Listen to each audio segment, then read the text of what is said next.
할렐루야. 복되고 즐거운 거룩한 주일입니다. 지난 한 주간도 주신 말씀을 따라 포기하지 않고 사랑으로 죄를 깨닫게 하시는 주님의 사랑, 그 주님의 사랑에 감사하며 하나님의 은혜 안에 살기를 힘쓰다 다시금 주님 앞에 나온 성도 여러분을 주님의 이름으로 사랑하고 축복하고 환영합니다. 오늘도 주님 앞에 서 있는 우리 가운데 성령의 은혜로 함께 계신 하나님을 믿습니다. 또한 그 주님께서 우리의 마음과 삶에 주실 은혜들을 기대합니다. 그 놀라운 주님의 살아계심을 더욱 감사하며 찬양하며 감사함으로 또 주님의 인도하시는 걸음을 힘있게 내딛어가는 우리 모두가 될 수 있기를 주님의 이름으로 축복합니다. 이제 주신 말씀 구약성경 시편 23편 1절부터 6절까지 말씀으로 여호와는 나의 목자시니 라는 제목으로 하나님 말씀 전하겠습니다. 지난 한 주간 단풍을 구경할 일들이 몇 번 있었습니다. 우리가 지난주에 사랑하는 우리 가족된 성도 여러분들과 함께 야유회를 다녀오면서 여러 단풍의 모습, 아름다운 자연을 보기도 했습니다.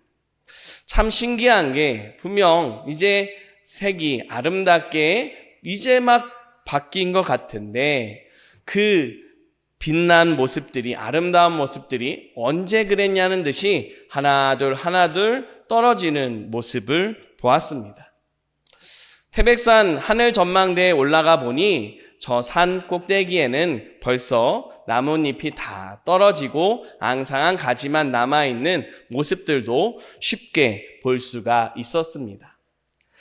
그 모습을 보며 우리의 삶의 걸음이 참 빠르고 하나님이 하시는 일들을 순식간에 고백하고 지나간다라고 하는 생각을 해보게 됩니다.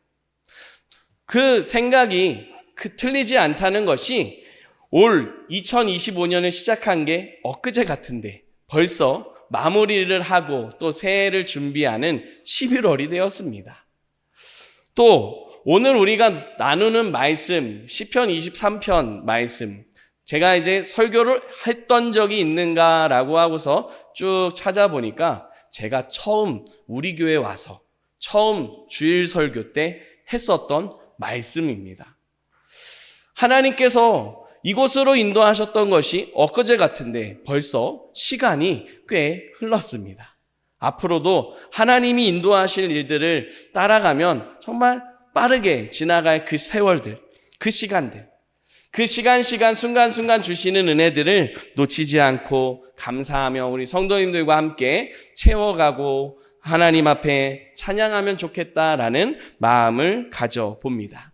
성도 여러분의 삶의 자리에도 하나님께서 주시는 놀라운 은혜, 순간순간 주시는 하나님의 감동하심을 놓치지 않고 하나님께 감사하는 은혜로 가득 채워지는 삶이 될 수 있기를 축복합니다. 그와 같은 삶을 살아갈 수 있도록 하나님께서 우리 가운데 함께 계십니다. 성령의 충만함으로 함께 계시며 또한 말씀의 은혜로 함께 해주십니다. 오늘도 우리에게 주시는 말씀의 은혜로 더욱 하나님의 함께 하심을 고백하며 삶의 자리로 나아가 주님과 함께 살아가는 모두가 되실 길을 간절히 소망합니다. 첫 번째로 하나님께서 우리에게 주시는 말씀입니다. 하나님은 나의 목자가 되어 주십니다. 아멘. 우리 함께 한 목소리로 고백하겠습니다.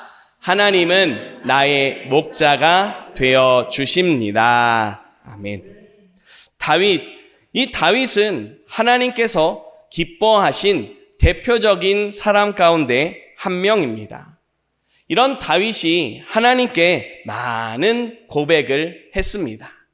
그 수많은 고백들 중에 대표적으로 가장 많이 알려져 있는 것이 아마 오늘 말씀이지 않을까 싶습니다. 시편 23편의 말씀, 특별히 그 말씀의 주제를 하나로 정리한다면 오늘 말씀의 제목과 같습니다. 여호와는 나의 목자시니. 다시 말해서 하나님이 나의 목자이십니다. 라는 고백입니다. 이 고백을 하고 있는 다윗은 어린 시절 목동으로 지냈습니다. 그렇기에 목자가 어떤 존재인지 너무도 잘 알고 있습니다. 양이든 염소든 목자가 없어서는 안 됩니다. 항상 함께 있어야 하는 존재입니다. 이 같은 사실을 잘 알고 있는 다윗입니다. 그런 의미에서 다윗은 지금 하나님께 나의 목자가 되십니다 라고 고백하며 하나님, 내 삶에 하나님이 없으면 안 됩니다 라고 고백하고 있음을 알 수 있습니다. 중요한 건 하나님이 없으면 안 됩니다 라고 고백하는 이유가 무엇이냐라는 겁니다. 우리가 잘 아는 것처럼 여호와는 나의 목자시니 내게 부족함이 없으리로다 라는 말씀 속에서 내게 부족함이 있기 때문에 하나님이 필요합니다 라는 고백이 아니라는 겁니다. 부족한 가운데 있든지 반대로 풍요한 가운데 있든지 어떤 처지에 있든지 언제든지 하나님이 필요합니다 라고 고백하고 있습니다.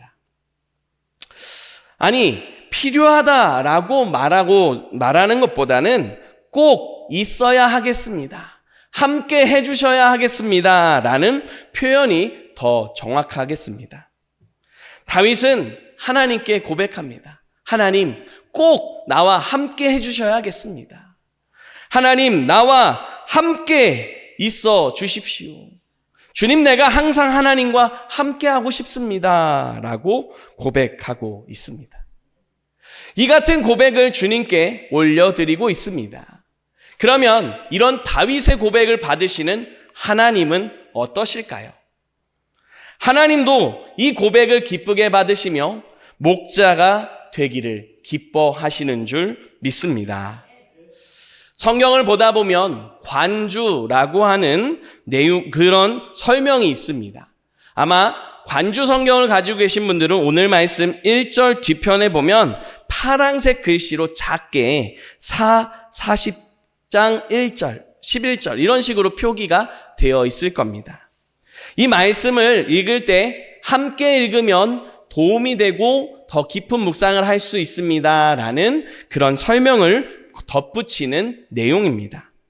그 관주에 붙어있는 이사야 40장 11절 말씀을 보면 하나님이 어떻게 말씀하셨는지를 더욱 더 깊이 생각할 수 있습니다. 그는 목자같이 양떼를 먹이시며 어린 양을 그 팔로 모아 품에 안으시며 젖먹이는 암컷들을 온순히 인도하시리로다 라고 말씀합니다.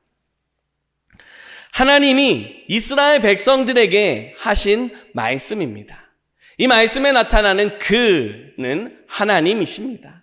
하나님이 목자같이 이스라엘 백성들을 인도하신다는 겁니다.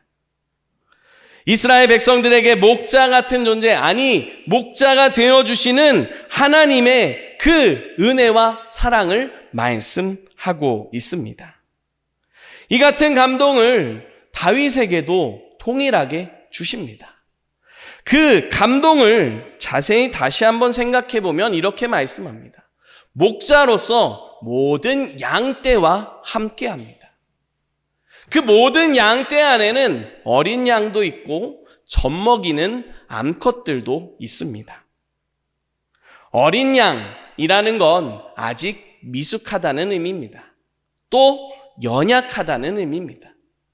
젖먹이는 암컷이라는 것은 그만큼 장성했고 성장했다라는 의미입니다. 또 건강하게 지내고 있다라는 것을 볼 수 있는 표현입니다. 우리는 이 속에서 하나님이 목자가 되신다는 게 얼마나 큰 은혜인지를 보게 됩니다. 연약한 자에게도 목자가 되어주시고 강한 자에게도 목자가 되어주시고 어린 자에게도 목자가 되어주시고 장성한 자에게도 목자가 되어주시는 동일한 하나님의 은혜와 사랑을 말씀하고 있습니다. 더 나아가 하나님은 목자로 함께 계실 뿐만 아니라 그들의 필요를 채워주시고 공급해 주심을 볼 수 있습니다. 양떼를 먹이신다 말씀합니다. 또 어린 양들을 모아 품에 안으신다 말합니다.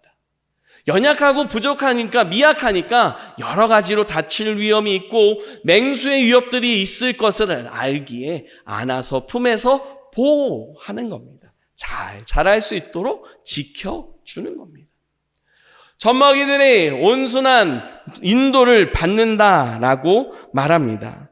온선한 인도를 받는다라는 것은 그의 삶이 부족하지 않도록 끊임없이 하나님의 보호하심과 공급하신 그 목자의 도움으로 건강하게 맡겨진 일을 잘 감당하도록 도움을 받는다라는 의미입니다. 이렇듯 하나님이 목자가 되어주시고 양들의 필요와 그 모든 순간순간에 함께 하시는 은혜를 말씀하셨습니다. 이런 은혜를 다윗이 주님 앞에 깨닫고 찬양하는 모습이 되어져 가고 있습니다.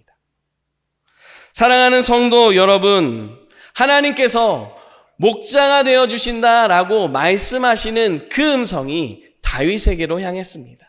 이스라엘 백성들에게도 향했습니다. 우리에게는 어떻습니까? 지금 이 시대를 살아가는 우리에게도 동일하게 말씀하시는 줄 믿으시기 바랍니다.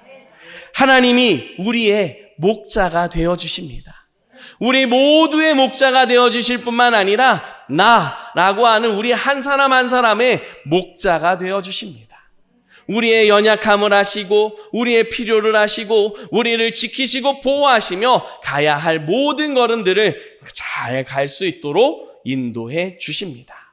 이런 살아계신 하나님께서 우리의 목자가 되어주셔서 찬송이 되어주시고 감사가 되어주심을 기뻐하며 주님 앞에 살아가는 이 한 주간이 될 수 있기를 주님의 이름으로 축복합니다. 두 번째로 하나님께서 우리에게 주시는 말씀입니다. 목자이신 하나님을 바라보며 살아갑시다. 아멘. 우리 함께 다시 한번 한 목소리로 고백하겠습니다. 목자이신 하나님을 바라보며 살아갑시다. 아멘. 적지 않은 사람들이 이 시편 23편의 말씀을 잘 기억하고 고백합니다. 여호와는 나의 목자시니 내게 부족함이 없으리로다. 그가 나를 푸른 초장에 누이시며 쉴 만한 물가로 인도하시는도다. 대부분의 많은 분들이 여기까지 암송하시는 경우들을 많이 볼 수가 있습니다. 이 가운데도 이 말씀을 기억하고 되뇌이시는 분들이 있을 수 있습니다. 그런데 우리가 한 가지 중요한 질문을 해야 됩니다. 왜 이 말씀을 붙잡고 믿음을 고백하고 있는가라고 하는 질문입니다. 여호와는 나의 목자시니 내게 부족함이 없으리로다 라고 고백하는 이유가 무엇인지 생각해 볼 필요가 있다는 말입니다. 성경에서 말하는 부족함이라고 하는 것은 매일매일의 삶에서 부족함이 없는 삶은 매일매일의 삶에서 일용할 양식을 공급받는 모습입니다. 그로 인하여 자족하며 감사하는 삶, 그것이 바로 부족함이 없는 삶입니다.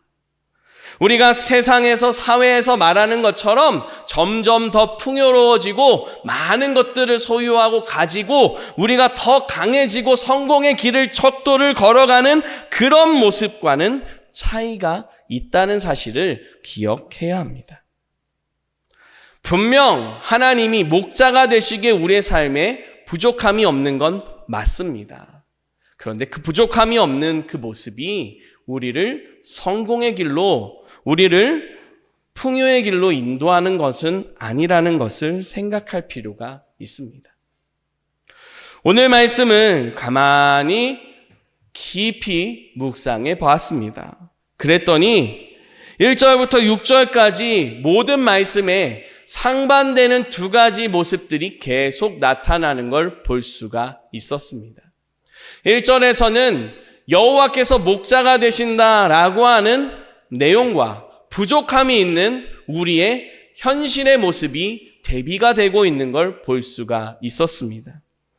2절에서는 푸른 풀밭이 있고 그것을 꿈꾸고 쉴만한 물가를 꿈꾸고 있는 모습을 봅니다. 그런데 그 길을 가는 과정이 지금 우리가 생각하는 것처럼 평탄한 길만은 아닙니다. 이 말씀이 기록되어진 다윗이 고백한 그 지역은 팔레스타인 지역으로 척박한 광야의 지대입니다. 푸른 풀밭, 이건 3개월에 한 번 만날까 말까 한 그런 지역들이고 아주 제한적으로 나타난다는 겁니다. 그렇기에 정말 푸른 풀밭에 계속 있기 위해서는 어느 정도 시간이 지나면 이동해야 되는 겁니다. 그런데 그 이동해가는 길이 쉽지만은 않습니다. 척박하고 때로는 목숨을 걸고 가야 하는 그런 길입니다. 그런 길과 푸른 풀밭이 대비되고 있는 모습을 볼 수가 있었습니다. 내 영혼을 소생시켜 주시고 자기의 이름을 위하여 의의 길로 인도하시는 하나님의 은혜가 나타납니다. 그런가 반면에 내가 정말 죽을 것 같이 고통스럽고 괴로운 모습을 하고 있다. 나는 더 이상 살 수 없고 하나님은 나를 버렸다라고 하는 실망감이 있는 그런 처지의 모습이 보여지기도 했습니다. 이렇게 말씀드리는 이유 가운데 하나는 시편 23편 하면 많은 사람들이 다윗이 왕으로서 아주 풍요롭고 아주 평안할 때 이 찬양을 했다라고 생각합니다. 하지만 그런 배경일 수도 있지만 반대로 성에서 왕으로 지내다가 급히 도망쳐야 하는 시점에 기록이 됐다, 고백이 됐다라고 보기도 합니다. 특별히 그 아들 압살롬이 반역을 일으킵니다. 압살롬이 급하게 반역을 일으켰기 때문에 어떻게 할 겨를도 없이 급하게 광야로 도망치는 그런 처지에 놓여 있는 상황에서 이 같은 고백을 했다라고 배경을 설명하기도 합니다. 뒤에 나오는 그 배경을 본다면 지금 이제 모든 게 끝난 것 같고 하나님이 나를 이제 왕이 못되게 하셨구나라고 하는 실망감이 있을 수 있는 상황인 겁니다. 그런 중에서 하나님이 소생시키시고 의의 길로 인도하신다라는 고백이 대비되고 있습니다. 4절은 어떤가요? 사망의 음침한 골짜기가 나옵니다. 해를 당할 수 있다라고 하는 말씀이 나옵니다. 그런데 그런 중에서 우리가 또 보게 되는 것은 주님의 지팡이와 막대기입니다. 5절에서는 원수의 목전입니다. 원수가 눈앞에 보입니다. 원수의 모습이 보이는데 나는 지금 처절하게 실망 가운데 괴로움 가운데 지내는데 원수는 잘 먹고 잘 사는 것 같습니다. 그 삶에 기름이 넘쳐나는 것 같습니다. 그에 반해 내 잔을 보니 텅텅 비어있는 것 같고 초라하게 느껴지는 그런 모습으로 비춰지기도 합니다. 그런데 주님께서는 말씀합니다. 기름을 부으시고 잔이 넘치게 해주신다라고 말합니다. 이와 같이 대비되는 모습이 나타납니다. 마지막으로 6절에서는 평생의 선하심과 인자하심이 따른다라고 말합니다. 평생의 선하심과 인자하심이 따르는 그 모습을 통해서 꿈꾸는 것이 무엇입니까? 사회에서 말하는 물질적인 풍요를 꿈꿉니까? 사회에서 말하는 성공을 꿈꾸고 있습니까? 사회에서는 그런 것을 바라고 있는지 모릅니다.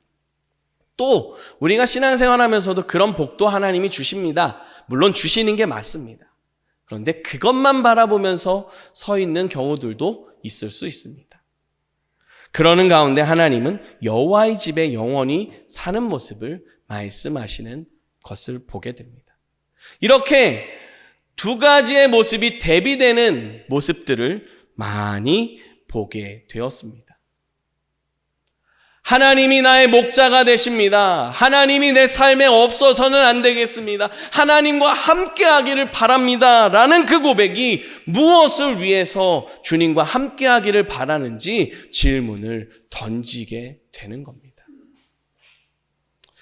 지난 한 주간 말씀을 준비하며 여러 가지 것들을 보고 듣고 하는 중에 한 간증 프로그램에서 이런 내용을 들었습니다. 너무 지치고 힘들어 있는 가운데 하루는 꿈을 꿨다고 말합니다. 근데 꿈을 꿨는데 예수님이 계속해서 막대기하고 지팡이를 가지고 자기를 막 때리는 꿈을 꿨답니다. 계속 너무 때리셔서 왜 이렇게 때리세요? 너무 아파요 라고 해서 뒤를 돌아봤답니다. 뒤를 돌아봤더니 예수님이 때리는 게 아니라 가는 그 걸음에서 한 발자국만 잘못 내디디면 저 낭떠러지로 떨어지게 되니까 낭떠러지로 떨어지지 말라고 길 끝을 막대기로 지팡이로 내려치고 있었다는 겁니다. 예수님이 치는 건 나를 치는 게 아니라 그 길을 내가 가는 걸음이 위험하지 않도록 보호했다라고 하는 그것을 깨닫게 됐다는 겁니다. 그리고 나서 예수님을 또 자세히 보니까 여기 가슴에 파랗게 멍이 들어있다는 거예요. 왜 멍이 들었나요? 내가 너무 아파하는 그 아이를 보면서, 사랑하는 딸을 보면서 내가 너무 나도 같이 아프다라고 하면서 가슴을 얼마나 치셨는지 여기가 멍이 들었다라고 이야기하는 그런 간증을 보았습니다. 그 뒤로 하나님의 함께 하심을 기억하며 나를 지키시는 주님을 기대하며 그 모든 걸음들에 용기를 내고 소망으로 나아가며 그 삶이 회복으로 나아갔다라고 하는 그런 간증을 들었습니다. 사랑하는 성도 여러분, 여호와는 나의 목자시니라는 그 고백에 우리는 하나님께 이렇게 말씀드려야 됩니다. 주님 없이는 안 됩니다. 나 하나님과 너무 함께하고 싶습니다. 왜 함께하고 싶은 건가요? 하나님을 너무 사랑하기 때문입니다. 하나님이 너무 좋기 때문입니다. 하나님이 함께 하시는 것 그 하나만으로 용기가 나고 힘이 나고 소망이 있고 모든 것을 이길 수 있는 능력이 되기 때문입니다. 내가 연약해도 나를 기뻐하시는 그 하나님 때문에 함께 위로를 받고 더 감사함으로 나아가는 우리의 걸음이 되기 때문입니다. 사랑하는 성도 여러분, 우리의 삶의 자리에 수많은 현상과 상황들이 펼쳐집니다. 그 모든 상황 속에서 목자이신 하나님을 바라보며 살아갈 수 있기를 축복합니다. 목자이신 하나님은 언제나 우리를 떠나지 않으시고 우리와 함께 계심을 믿으시기 바랍니다. 우리의 모든 걸음을 걷다가 하나님을 생각합시다. 주님, 나와 함께 해주세요. 이 짧은 기도, 이 짧은 고백으로 하나님을 더 바라보는 은혜가 있기를 간절히 바랍니다. 때때로 마음이 지치고 우리의 삶의 연약함 때문에 무기력하게 느껴지는 그때에 하나님이 나와 함께 하십니다. 내가 이 시간을 주님과 함께 이기게 하십시오. 주님 손 꼭 붙들고 주님과 함께 목자이신 하나님이 우리를 이끌어 가시는 그 놀라운 은혜들을 고백하며 찬양하게 되는 은혜가 있기를 축복합니다. 하나님이 이 같은 은혜의 길로 우리가 살아가기를 바라시기에 독생자 예수 그리스도를 허락해 주셨습니다. 구약시대에는 하나님께 나아가기 위해서는 제물을 가지고 나아가야 했습니다. 그리고 그 제물을 통해 하나님께 나아가는 것도 내가 직접 나아갈 수가 없고 제사장을 통해 나아가야만 했습니다. 특별히 하나님의 임재가 있다고 하는 지성소 가운데는 대제사장 한 명밖에 들어갈 수도 없었고 또 그 대제사장마저도 1년에 딱 한 번 들어갈 수 있었습니다. 그런데 그런 시간들을 하나님께서 다 깨뜨리시고 그 문을 활짝 여시고 하나님께서 우리의 삶 가운데로 찾아오셨습니다. 우리와 직접 만나주시고 우리의 삶 속에서 그 은혜를 감사하며 찬양할 수 있도록 놀라우신 사랑과 역사를 이루어 주셨습니다. 그것이 바로 예수 그리스도의 은혜요 성령의 충만함임을 기억할 수 있기를 바랍니다. 사랑하는 성도 여러분, 이 한 주간 하나님께서 이제 우리를 은혜 가운데로 부르시고 또 이제 우리의 삶의 자리에서 그 은혜를 고백하며 찬양하도록 보내십니다. 주님께서 보내시는 삶의 자리에서 목자이신 하나님을 잊지 않기를 바랍니다. 더욱 주님과 함께, 더욱 주님이 주시는 은혜와 함께 감사함으로 찬양함으로 주님 앞에 힘써 나아가는 복된 삶 가정이 될 수 있기를 축복합니다. 기도드리겠습니다. 하나님 감사합니다. 오늘도 주님 앞에 서게 하시고 하나님을 바라보게 하시니 감사드립니다. 주를 바라보는 저희 모두에게 하나님이 목자가 되어 주십니다. 이 믿음을 다시 한번 고백하고 목자 되신 하나님을 바라보며 살아가기를 기도합니다. 주님 지켜 주시옵소서, 함께하여 주시옵소서, 주님과 함께 살아가기를 즐거워하게 하시고 기도하게 하여 주시옵소서. 그 은혜로 하나님의 은혜 안에 찬송이 있고 감사가 있는 귀한 삶 되게 하시고 하나님 나라 이뤄가는 우리 모두의 걸음 되도록 역사하여 주시옵소서. 예수 그리스도의 이름으로 기도드립니다. 아멘.